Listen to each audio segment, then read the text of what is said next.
Dale, comienza a contar, por favor.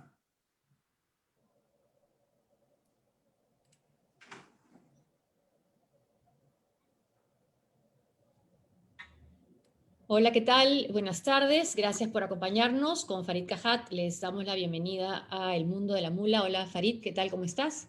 Buenas tardes, ¿qué tal? Queremos comenzar este programa con, con una reflexión y sobre todo, condolencia a su familia por la muerte de Luis Bedoya Reyes, que ha marcado años de la política en nuestro país. Ha muerto a los 102 años, el joven centenario, como él mismo se calificó, se describió en el libro que publicó y que fue presentado a raíz de sus 100 años, donde él además participó. Desde el lado que yo recuerdo haberlo visto ya en tema personal fue durante la Constitución de 1979, cuando Víctor Raúl Aya de la Torre había obtenido la primera votación.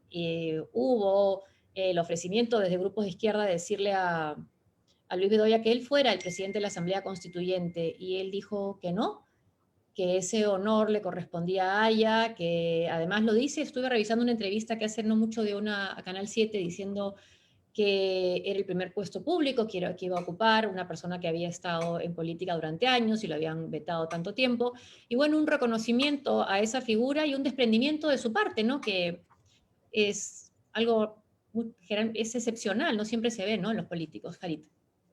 Bueno, y hablando de la constituyente, conversábamos antes de empezar el programa que la izquierda en su momento no firmó el proyecto el de constitución en el 79, pero luego la izquierda aliada con Humala reivindicaron esa constitución frente a la de Fujimori, ¿no? De hecho, Humala en esa primera sesión en la que juramenta el cargo, dice que va a buscar restablecer la constitución del 79, todavía estaba aliado con la izquierda, y Marta Chávez empieza a vociferar que eso era una violación a la Constitución del 93, que era la que estaba vigente, ¿no? Entre otras razones porque el capítulo económico de la Constitución del 79 le daba más prerrogativas al Estado que la del 93, que consagra el principio de subsidiariedad del Estado en actividades económicas.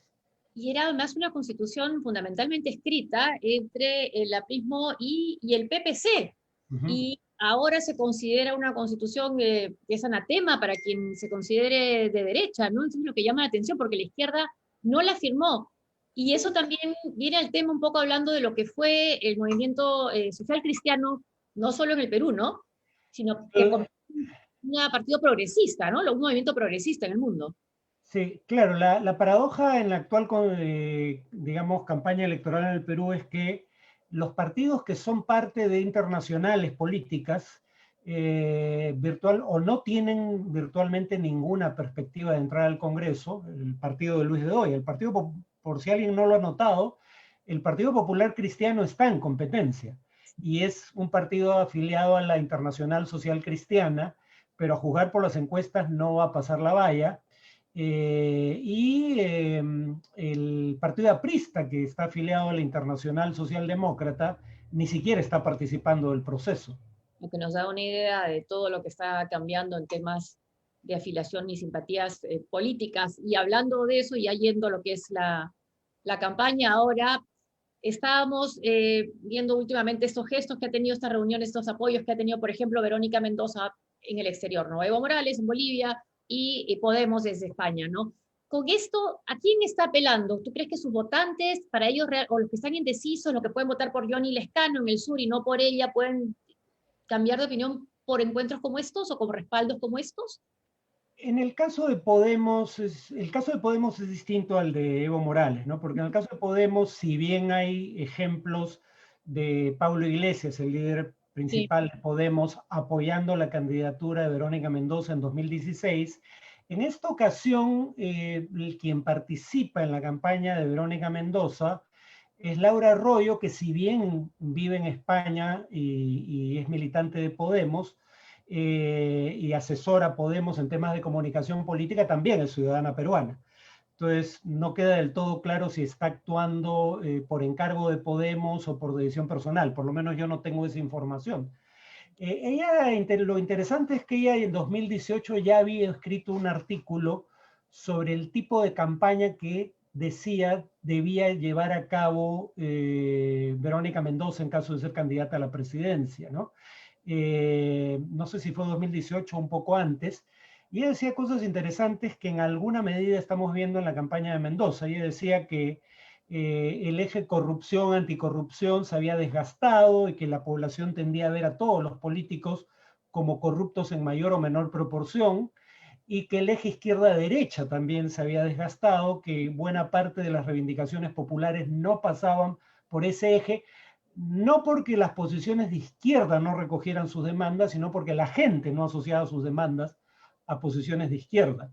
Y que por ende ella recomendaba que Verónica Mendoza tuviera una visión en la cual ella se presentase su opción como una alternativa frente al estado de cosas existente, frente al resto de opciones que representarían el mal mayor. Creo que algo de eso estamos viendo en la campaña. ¿Qué tanto le funcione? No lo sé. En el caso de Evo Morales sí me parece que el propósito es tratar de ganar, digamos, fuerza en Sierra Sur. Ahora, yo no sé qué tanta influencia tenga Evo Morales. Lo que habría que recordar es que Evo Morales en algún momento durante su primer gobierno intenta crear un partido afín en el Perú, precisamente en Puno, y este nunca logra despegar.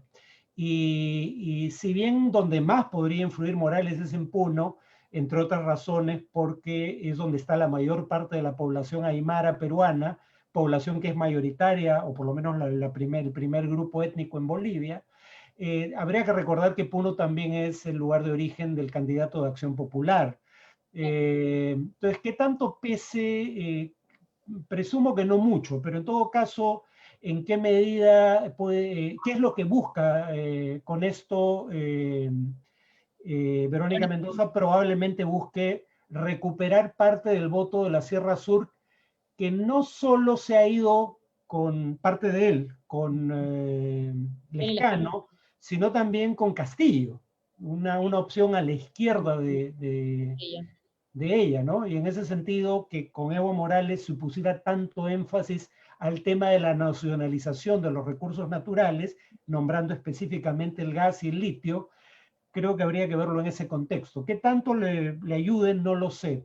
Probablemente no mucho, pero tampoco es que necesite ganar una gran proporción. Por ejemplo, Pedro Castillo, probablemente igual que como fue el caso con Gregorio Santos en la elección anterior, podría terminar siendo la razón de que no pasa segunda vuelta.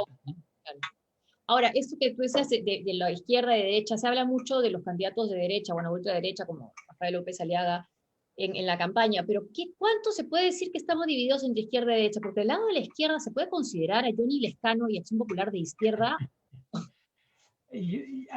Bueno, como digo, la propia Laura Arroyo recomendaba no enfatizar la afiliación de izquierda a Verónica Mendoza antes de ser su asesora Sí. en campaña, ¿no? Precisamente porque creía que, y eso lo revelan las encuestas, una proporción significativa del electorado en el Perú, sobre todo en zonas rurales, no se ubica en ese espectro de izquierda a derecha, pasando por el centro. Y dos, quienes se ubican en ese espectro tienden a ubicarse más en posiciones de centro. Ahora, cuando tú les preguntas sobre medidas de política económica específicas, algunas de las medidas que apoya una gran proporción de peruanos podrían considerarse medidas de izquierda. Por ejemplo, políticas intervencionistas y redistributivas del Estado en lo económico. Muchos asociarían eso con posiciones de izquierda.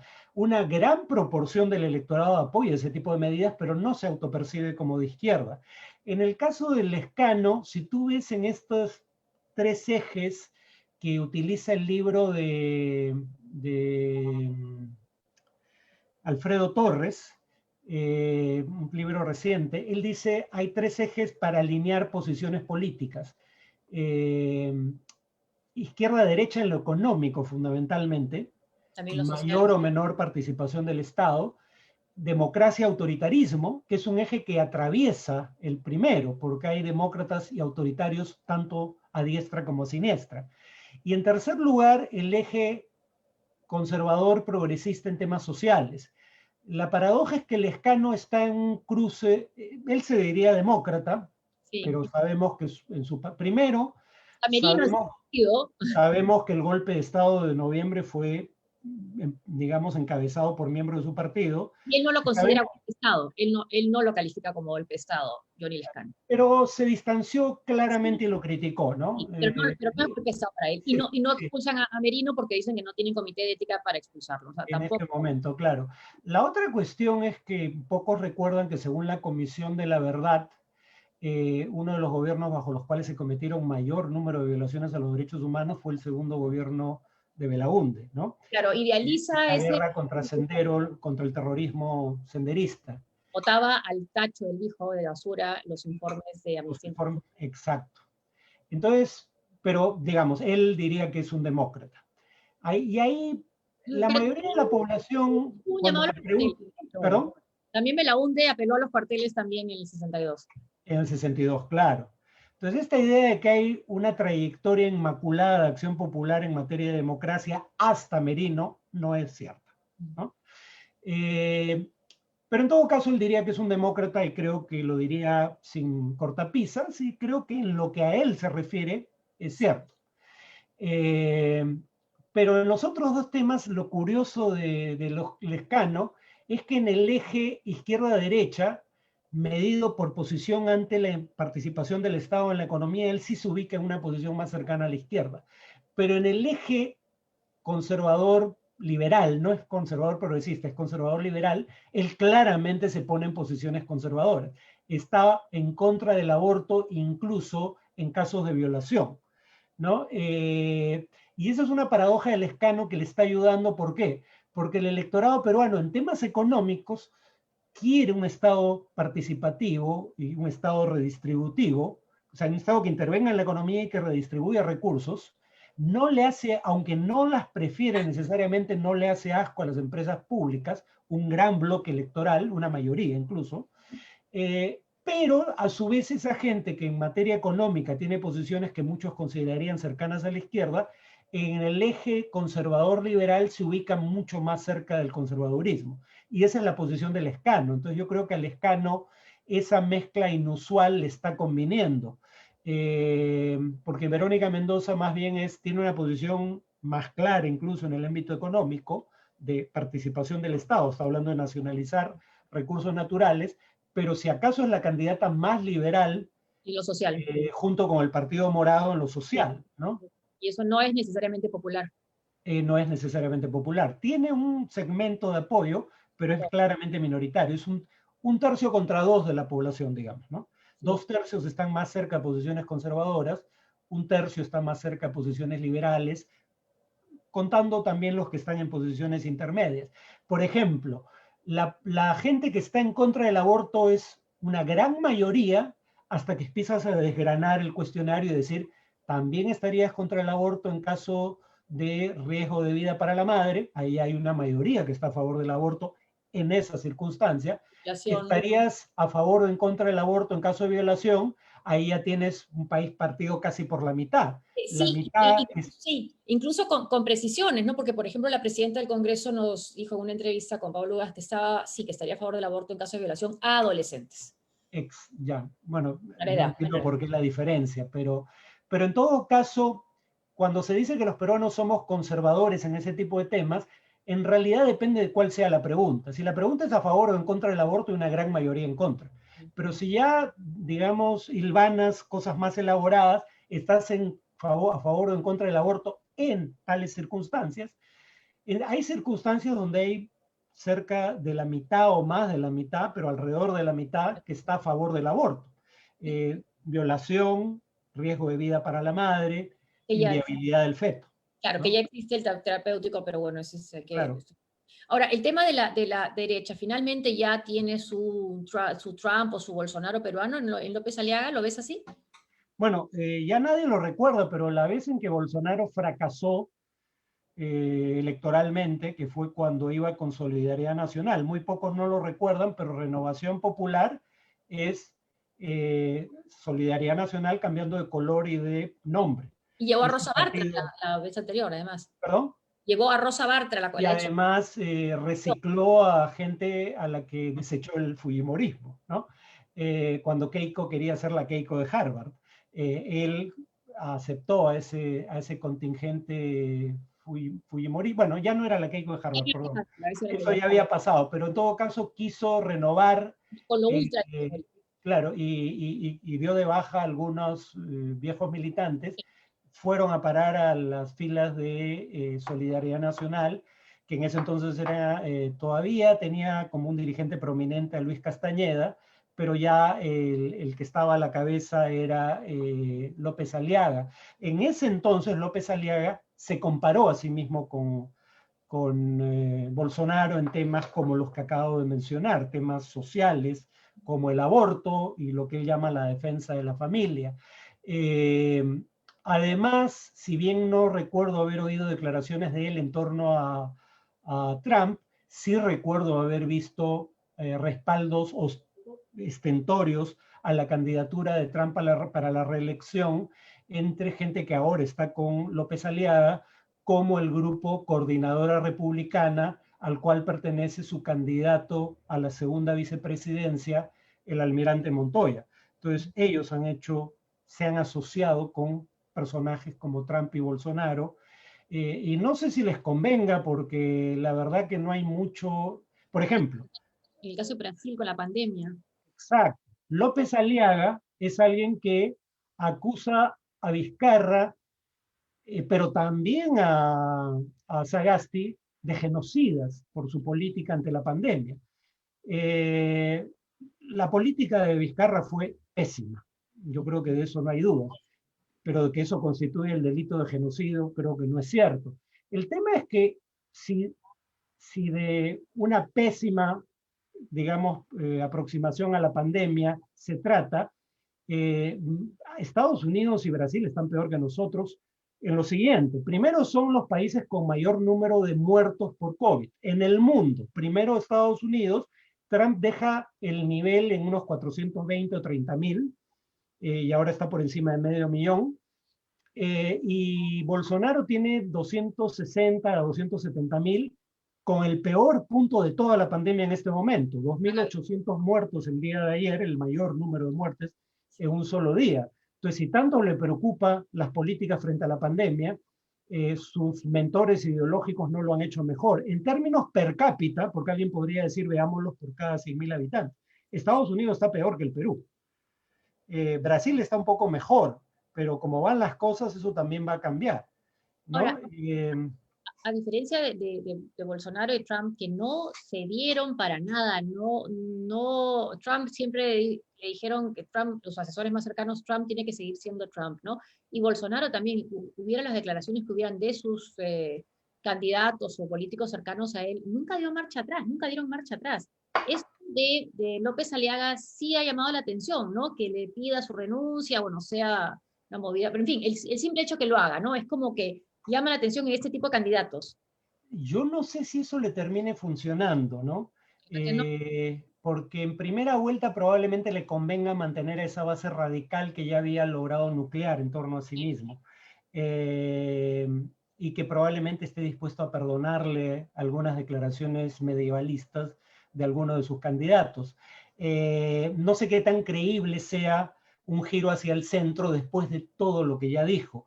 Pero además, no sé qué tan creíble sea un giro hacia el centro cuando ahora acaba de hacer una alianza con el Frente Patriótico de Acuña, el hermano de César. A favor del indulto a Antauro Mala. Y con Antauro Humala, ¿no? Claro, dicen que no es con Antauro Mala, pero Virgilio Acuña estaba a favor y abogando por Antauro Mala. Exacto, o sea, no puede llamar a nadie a engaño sobre quién está detrás de Virgilio Acuña. O sea, es la fuerza política de Antauro Humala. ¿Perdón? Sí, sí, lo que quizás está haciendo, recurriendo a esta alianza, esta foto que llama la atención, además por la silla, en fin, toda la escenografía que ha montado. Que también llama la atención que hoy haya aparecido en Expreso un artículo de Beatriz Mejía, que iba a estar con él en la plancha y, bueno, criticándolo muchísimo, ¿no? Entonces, no sé si eso se debe a que haya pedido la renuncia también de alguien de ese lado de la política de la candidata a la vicepresidencia y esté tratando de recuperar por otro lado sectores que voten por él. No los parece. Claro, el tema es que a dónde más van a irse estos sectores radicales como el que podría representar Beatriz Mejía, ¿no? ¿Con qué otro candidato podrían sentir afinidad?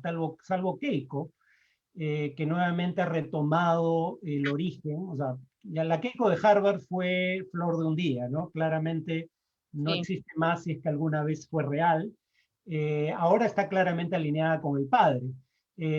Pero creo que dentro de sectores ultraconservadores hay la creencia de que el fujimorismo es una fuerza. El fujimorismo no le gana a nadie en segunda vuelta, ni siquiera a López Aliaga. Y esto ya no es especulación, porque además de las encuestas, está la experiencia de las dos últimas elecciones.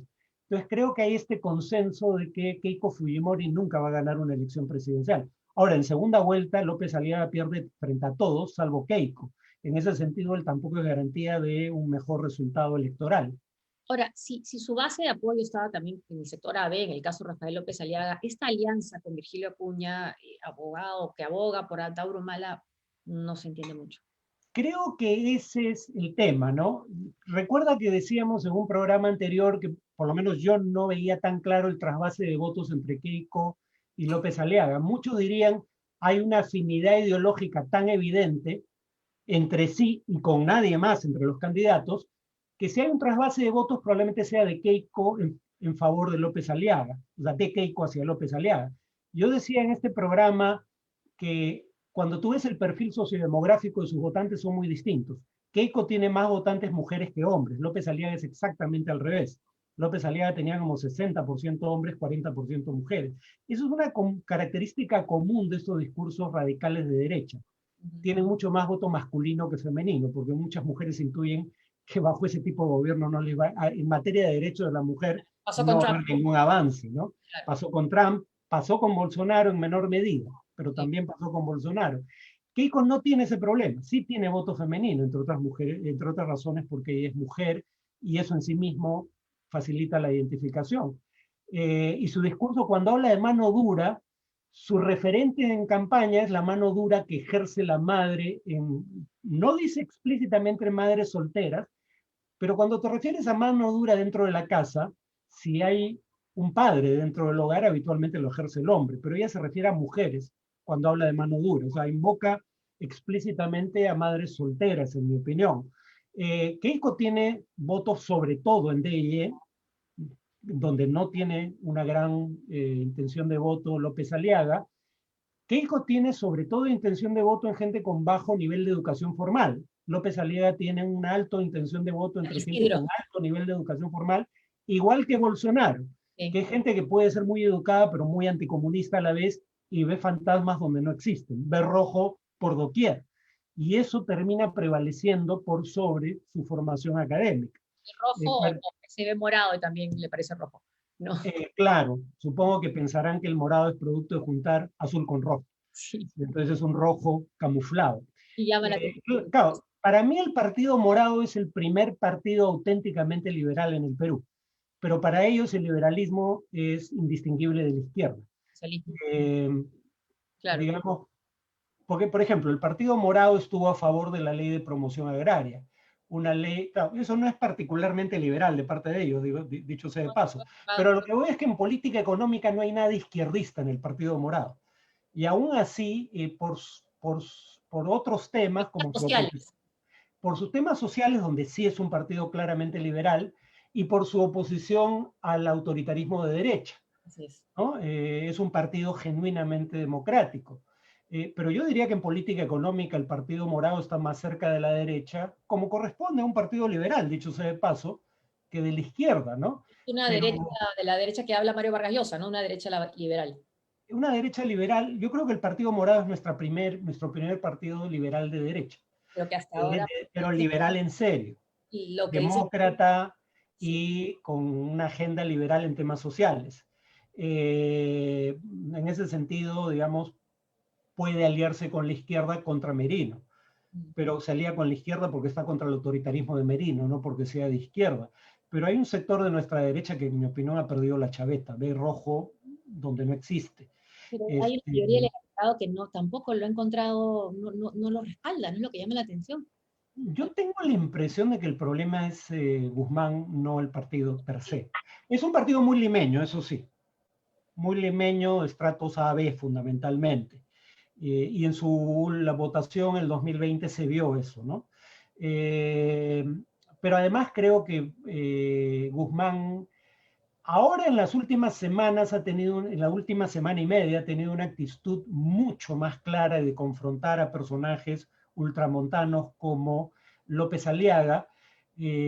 Tal vez sea, como dicen en inglés, too little too late, ¿no? No le alcance.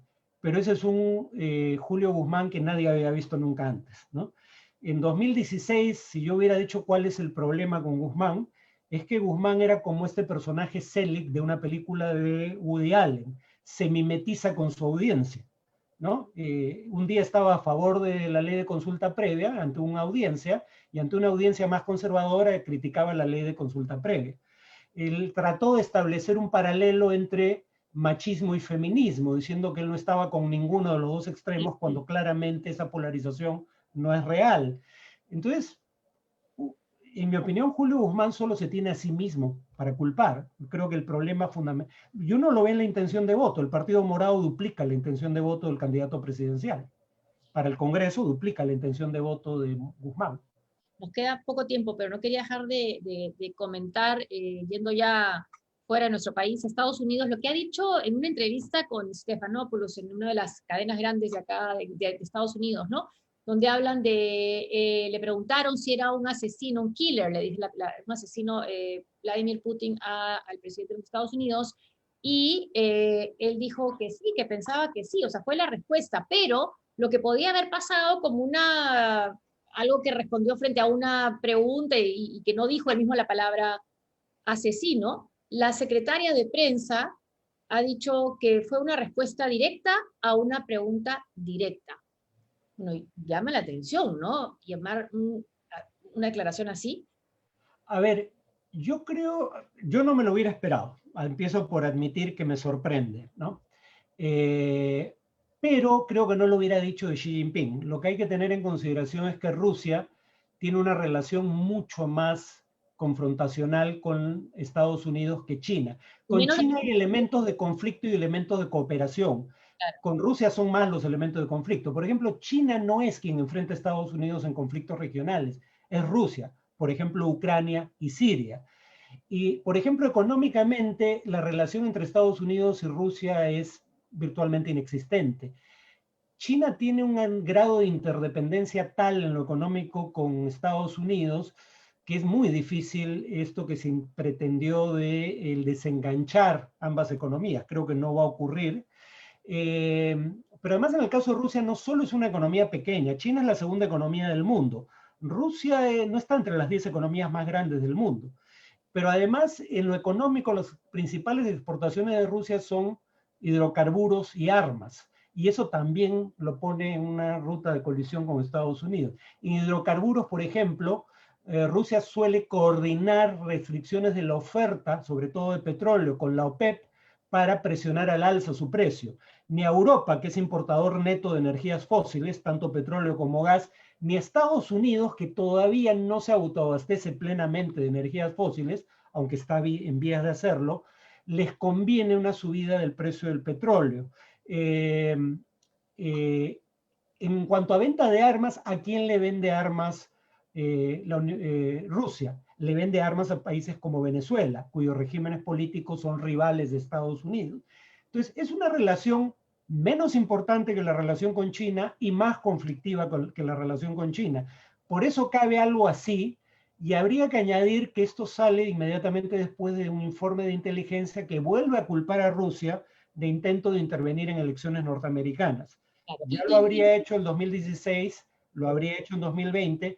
No creo que haya cambiado un gran número de votos, pero en todo caso, Estados Unidos, claro, Estados Unidos se ha metido en infinidad de elecciones en el resto del mundo. La CIA se crea, la Central de Inteligencia Americana se crea, entre otras cosas, para intervenir en las elecciones de posguerra en Italia e impedir el triunfo del Partido Comunista. Entonces, no es que Estados Unidos tenga autoridad moral para predicar en esta materia, pero es entendible que cuando se trata de intervenciones en la principal potencia política, económica y militar del mundo, esta sienta que tiene que hacer algo al respecto. Y aunque yo no le creo a las agencias de inteligencia norteamericanas, el 2016 quien dijo que hubo una intervención rusa fue una comisión independiente dirigida por el ex jefe del FBI, John Mueller. Y habría que recordar que una ciudadana rusa inculpada por Mueller aceptó los cargos. Entonces, en 2016 hay clara evidencia de intervención. No hay clara evidencia de que haya cambiado el resultado electoral, pero sí de que haya habido injerencia. No sería, digamos, impensable que haya vuelto a ocurrir. Ahora, también puede ser una maniobra, una cuestión política de Biden, ¿no? Porque en ese momento está teniendo una crisis grave en la frontera, se le está viendo como blando, como que no ha podido contener esta llegada de inmigrantes, una crisis humanitaria que se va a convertir en una grave crisis política, entonces habrá dicho, bueno, no, yo me voy contra Rusia, y de esa manera también apela a un electorado republicano, ¿no? Que lo va a estar acusando y criticando por no saber contener ese problema en la frontera. Sí, uno en el tema migratorio, creo que hizo bien al cambiar desde el primer día la decisión de Trump de separar a los padres de su hijo en la frontera, única y exclusivamente para castigar a los padres por intentar inmigrar en los Estados Unidos de manera indocumentada, porque no tenía ningún otro propósito. Y luego perder a los hijos, porque luego no sabía, habían deportado a los padres, pero los hijos seguían en Estados Unidos. Entonces, eso fue francamente criminal, además de una mezquindad moral supina. Cambiar eso desde el primer día creo que fue lo correcto. Cambiar tan pronto cosas como la decisión de permanecer en México para solicitar asilo en los Estados Unidos y que tu asilo sea tramitado primero mientras permanecías en México, probablemente haya creado incentivos perversos, en el sentido de que gente que no hubiera hecho lo que está haciendo ahora con Biden, que bajo Trump, pero quiero decir, ahora sienten que con Biden les van a permitir el ingreso sin cortapisas. Probablemente haya cometido un error y esté pagando las consecuencias. Pero enfrentar a Putin tiene otra ventaja desde el punto de vista político. Nadie puede decir que Trump tuviera una relación cercana con Xi Jinping. En cambio, sí tenía una relación cercana con Putin. Habría que recordar que Trump, cuando le preguntan, ¿usted le cree a Putin o a sus propios servicios de inteligencia? Dice que le cree más a Putin que a sus servicios de inteligencia sobre la injerencia rusa en la campaña electoral del 2016. Entonces, pelearte con Putin es, digamos, una forma de enfrentar a Trump en política doméstica. Claro, ¿y cómo se entiende entonces que si le crees o no le crees a Putin que le desee buena salud al presidente de Estados Unidos? Bueno, a Putin se le ha acusado de ser un émulo de Lucrecia Borgia, ¿no? Le tendría alguna predilección por envenenar a sus rivales políticos. Entonces, cuando te desea buena salud, dicho sea de paso, yo no tengo simpatía por alguno de los rivales de Putin. ¿Cómo se llama? Navalny. Es un personaje que ha tenido expresiones repudiables respecto a los inmigrantes y respecto a minorías étnicas en Rusia, ¿no? Ha tenido expresiones racistas y xenófobas. Pero fue envenenado, de eso no parece haber duda. Fue certificado por médicos independientes. Y no es el primer opositor a Putin que fue envenenado, en el caso de los otros, fuera del territorio de Rusia, ¿no? Recordemos dos exespías rusos que fueron envenenados y terminaron muriendo en el Reino Unido, ¿no? Entonces yo parecería como el tipo de cosas que te diría un jefe mafioso, ¿no? Cuida tu salud. Porque yo soy quien podría amenazarla. Claro, porque depende de mí, que la mantenga, sí. Bueno, Karim, muchas gracias. Gracias por esta conversación, gracias a ustedes por acompañarnos y hasta dentro de 15 días. Hasta luego.